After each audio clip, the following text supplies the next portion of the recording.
औज़ बिल्लाहि मिनश शैतानिर रजीम बिस्मिल्लाहिर रहमानिर रहीम। बेटे आपकी खिदमत एक दफ़ा फिर से ताहिर तबस्सुम हाजिर। बेटे लास्ट टाइम हमने कार्बोहाइड्रेट का इंट्रोडक्शन पढ़ा था। आज हम उसकी टाइप्स पे नज़र डालने वाले हैं। टाइप्स इसकी बेटे 3 है basically, monosaccharide, oligosaccharide and polysaccharide. आज हम सिर्फ़ और सिर्फ एक टाइप को डिस्कस करेंगे जिसका नाम है मोनोसैकेराइड। बेटा types of carbohydrate, today will discuss about monosaccharide. Monosaccharide.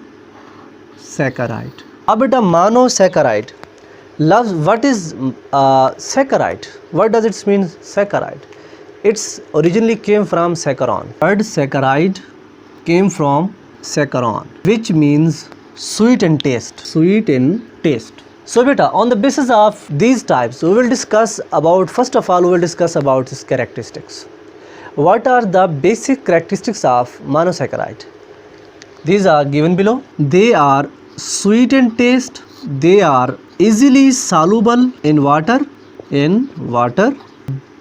they are simple sugar and then they would be not hydrolyzed in simple sugars.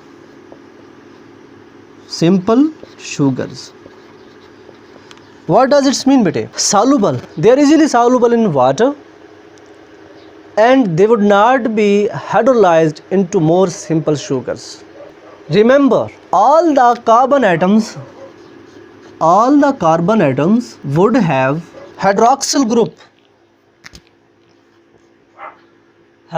group with them except one carbon. किसके अंदर बात कर रहे हैं?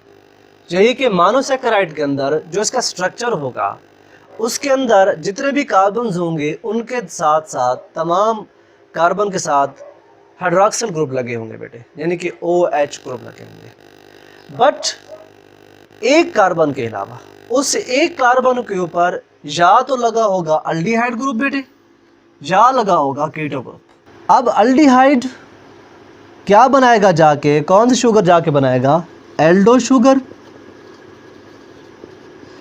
And then keto group will form keto sugar.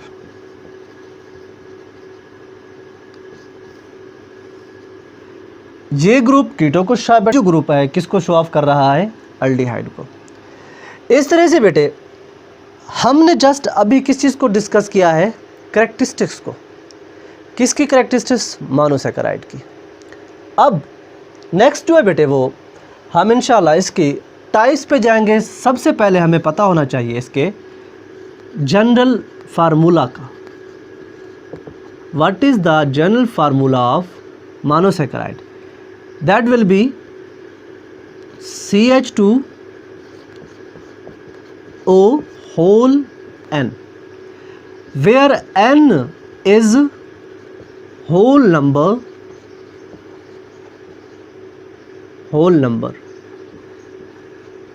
which may vary from 3 to many thousand.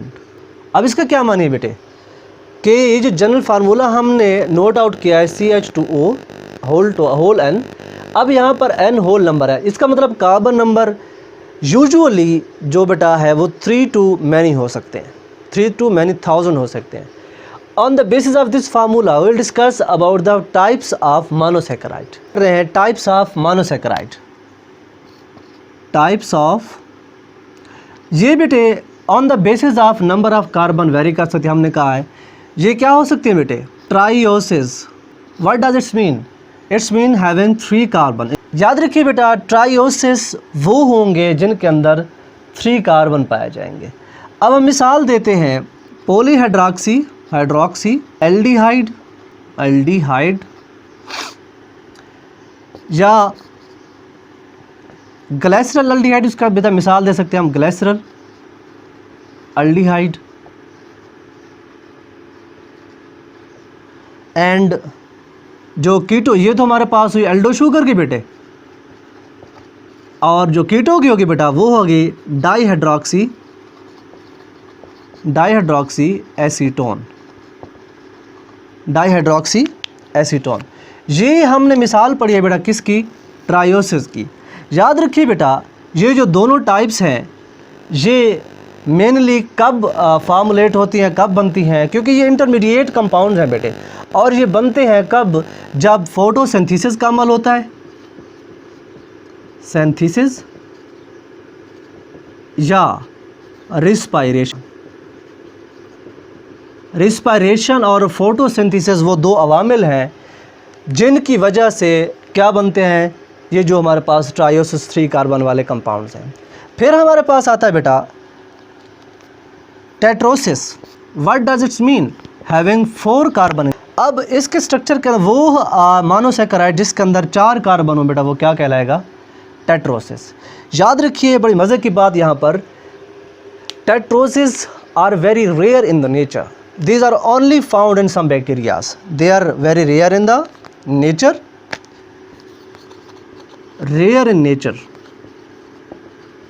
but found in some bacterias.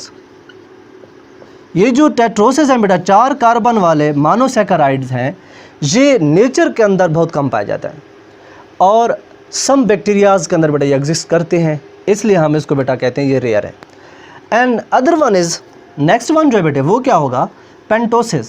What does its mean? Having 5 carbon. तरतीब के साथ आप बता दी जाएं, जो ट्रायोसिस वो 3 कार्बन वाला होगा, जो टेट्रोसिस होगा वो 5 कार्बन वाला होगा, और जो पेंटोसिस होगा वो ट्रायोसिस 4 कार्बन वाला और पेंटोसिस 5 कार्बन वाला।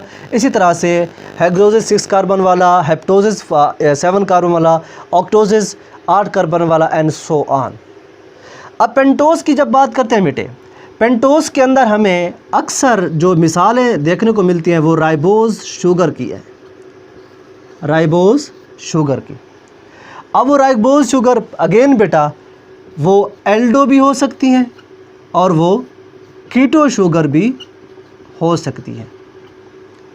अब ये जो राइबोज शुगर है बेटा, पेंटोस शुगर हम जिसको नाम दे रहे हैं, ये दरअसल डीएनए और आरएनए के स्ट्रक्चर्स को बनाने के लिए इस्तेमाल होती है। Remember, pentose sugar will form the structural component of RNA and DNA, and we can give the example of pentose sugar which will be ribofuranose. Ribofuranose, the structure which is composed of ribose sugar having 5 carbon in their ring in the solution form, and that this will be called as pentose sugar. And next is hexose. One is hexose sugar, and next one is hexose sugar. Hexose sugar, those one having 6 carbon in their structure. याद रखिए बेटे, जब भी hexose को solution form के अंदर लाया जाएगा तो ये 6 कार्बन बनाएंगे। ये हेक्सोज हमने बनाई है, इसी तरह के हम 2 स्ट्रक्चर और बनाते हैं पेंटोस के भी, पेंटोस 5 कार्बन वाली। अब हम इसको ड्रा करने जा रहे हैं। पहले हम कर लेते हैं पेंटोस शुगर को, राइबोफ्यूरानोज को। ये देखें बेटे, first of all we will discuss about, we will draw the structure of pentose sugar. This carbon will be carbon number 1 and this carbon will be 2, 3, 4 and here H, here H, H, OH, OH and OH, H, and there will be oxygen. This is pentose sugar and commonly called as ribofuranose. Ribofuranose. This is the structure of ribofuranose. And then we will draw about the structure of hexose sugar. Simply, carbon number 1, carbon number 2, carbon number 3, carbon number 4, carbon number 5, carbon number 6. Here H, here H, OH, H, OH, OH, H, H and OH. Here will be oxygen. This is the form of glucose. so called D-glucose, D-glucose, and this D-glucose will be called as glycopyranose. वो राइबोफ्यूरानोज, ये ग्लाइकोपैरानोज। और याद रखिए बेटा, ये glucose ग्लाइकोपैरानोज कहला रहा है जो कि बन रहा है हेक्सोज शुगर से। और पेंटोज शुगर हमने कहा है ये कितने कार्बन वाली होती हैं? 5 कार्बन वाली। गिने 1 2 3 4 एंड 5। ये 5 कार्बन वाली जो रिंग स्ट्रक्चर होगी सोल्यूशन फॉर्म के अंदर वो पेंटोज शुगर कहलाएगी और राइबोफ्यूरानोज कहलाएगी। ये एक बेटा एल्डो शुगर है। ये क्या होगी बेटा? Aldo sugar. रिमेंबर बेटे, ये ऑब्जेक्टिव लिहाज से बहुत इंपॉर्टेंट है। राइबोफ्यूरानोज या पेंटोज शुगर भी क्या होंगी? एल्डो शुगर होंगी। इसी तरह से ग्लूकोज जिसको हम ग्लाइकोपैरानोज कह रहे हैं, ये भी हमारे पास एल्डो शुगर होगी बेटे। क्या होगी बेटा? ये एल्डो शुगर, क्योंकि इसके अंदर भी कौन सा ग्रुप मौजूद है? Aldehyde group. तो अब हम डिस्कस करने जा रहे हैं ग्लूकोज को डिटेल के अंदर। ग्लूकोज की इंपॉर्टेंस को बेटा हम पढ़ लेते हैं। Now we will discuss about the importance of hexose sugar so called glucose. Importance of glucose.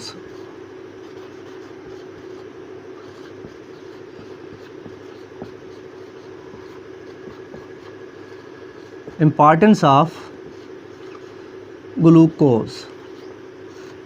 याद रखिए बेटे, remember that glucose has many biological importance. First of all, it is a chief source of energy. Chief source of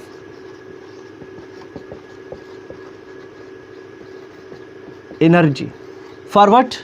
For animal and plant both. Plants और animal दोनों के लिए glucose chief source है energy का बेटा। And this can be free state के अंदर किस किन चीज़ों पर पाया जाता है बेटा? याद रखिए, ग्रेप्स के अंदर, फिग्स कहते हैं इंजीर को बेटा। किसको? इंजीर को। Figs, dates and many cereals. अब बेटा ग्रेप्स के अंदर, फिग्स के अंदर, डेट्स के अंदर ये फ्री स्टेट में पाया जाता है। कौन? ग्लूकोज। इसलिए हम कह रहे हैं ये चीफ सोर्स एनर्जी का और इंस्टेंट सोर्स है। फिर हम बताते हैं this glucose also form structural components of many cells. Remember, this glucose 0.08% हमारे ब्लड के अंदर पाया जाता है बेटा। अगर हम अपने ब्लड की केमिकल कंपोजिशन के बारे में बात करना चाहें तो 0.08% क्या होगा? उसके अंदर ग्लूकोज होगा। क्या होगा बेटे? ग्लूकोज। तो स्टूडेंट्स, इस तरह से हम कहते हैं कि प्लांट इसको बनाते किस तरह से? रिमेंबर, मैंने कई दफ़ा बेटा आपको फोटोसिंथेसिस का जिक्र किया अपने लेक्चर्स के अंदर कि फोटोसिंथेसिस के अंदर रॉ मटेरियल के अंदर क्या इस्तेमाल होगा? कार्बन डाइऑक्साइड और वाटर। सनलाइट की मौजूदगी होगी और क्लोरोफिल भी मौजूद होगा। सनलाइट की मौजूदगी में प्लांट के क्लोरोप्लास्ट के अंदर मौजूद जो क्लोरोफिल है वो जगह प्रोवाइड करता है इन दोनों को आपस में कंबाइन होने के लिए। जब कार्बन डाइऑक्साइड और वाटर रिएक्ट करेंगे तो क्या पैदा करेंगे? ग्लूकोज। और ये ग्लूकोज क्या होगा? एक कार्बोहाइड्रेट जिसको मोनोसैकेराइड कह रहे हैं, उसके साथ क्या पैदा करेगा बेटे? वाटर। और याद रखिए, यही ग्लूकोज अगर हम बात करें कि 10 ग्राम्स अगर प्लांट के अंदर ग्लूकोज तैयार होता है by the process of photosynthesis, how much energy will be used to form 10 grams of glucose? Here 717.6 kilo calorie energy, light energy will be used to form 10 grams of glucose in the plant during photosynthesis. So हम इस तरह से बेटा इसको discuss कर सकते हैं कि ग्लूकोज कंज्यूम भी होता है। ऑक्सीडेशन या रिडक्शन रिएक्शंस के अंदर ग्लूकोज कंज्यूम भी होता है जब फोटोसिंथेसिस हो रही होती है, जब ग्लूकोज को जहाँ पर तो ग्लूकोज यूज़ भी होता है जब ट्रांसपोर्ट की एक्टिविटी की जा रही हो प्लांट्स के अंदर, प्लांट जब इसको मूव आउट कर रहे होते हैं। तो इस तरह से बेटा ये आज हमने डिस्कस किया किसको? मोनोसैकेराइड को कम्प्लीटली। मोनोसैकेराइड की टाइप्स को भी अपन डिस्कस किया, जिसके अंदर हमने पढ़ा कि राइबोफ्यूरानोज क्या होती हैं, ग्लाइकोपैरानोज। बेटा ये इंपॉर्टेंट 3 शॉर्ट क्वेश्चन है, ग्लाइकोपैरानोज और राइबोफ्यूरानोज। ये इनके स्ट्रक्चर बेटा शार्ट क्वेश्चन के अंदर आते रहते हैं, ये पूछते रहते हैं किस चीज़ का बेटा स्ट्रक्चरल कंपोनेंट बनाते हैं, डीएनए वाला स्ट्रक्चर कौन है, या अल्डो शुगर्स हैं, कीटो शुगर्स हैं, इनके बारे में बेटा इन्फॉर्मेशन आपसे वो पूछ सकता है। एमसीक्यूज़ के लिहाज से बेटा पूछ सकता है। एमसीक्यूज़ के लिहाज से बेहतरीन यहाँ पर मौजूद है बेटा एक ऑब्जेक्टिव, जे कि टेट्रोसिस वो वाहिद फार्म है मोनोसेकेराइड की जिसके अंदर हम कहते हैं नेचर के अंदर ये बहुत रेयर पाया जाता है और सम बैक्टीरिया के अंदर पाया जाता है। इस तरह से हम नेक्स्ट जब इसको डिस्कस करने की कोशिश करते हैं तो ग्लूकोज एक चीफ कंपाउंड पाया जाता है, जो हम बार बार कह रहे हैं प्लांट्स के अंदर, ग्रीन प्लांट्स के अंदर सोर्स है ग्लूकोज के, ये सोर्सेज हैं। तो ये सारा कुछ हमने डिस्कस किया किसके बारे में, मोनोसेकेराइड के बारे में। अपनी आराम बेटा ज़रूर दीजिएगा इंशाल्लाह ताला। नेक्स्ट लेक्चर जो होगा हमारा वो ओलिगोसेकेराइड होगा। जी हमने आज टाइप पढ़ी है। नेक्स्ट लेक्चर के तक के लिए अल्लाह हाफ़िज़, अस्सलाम वालेकुम।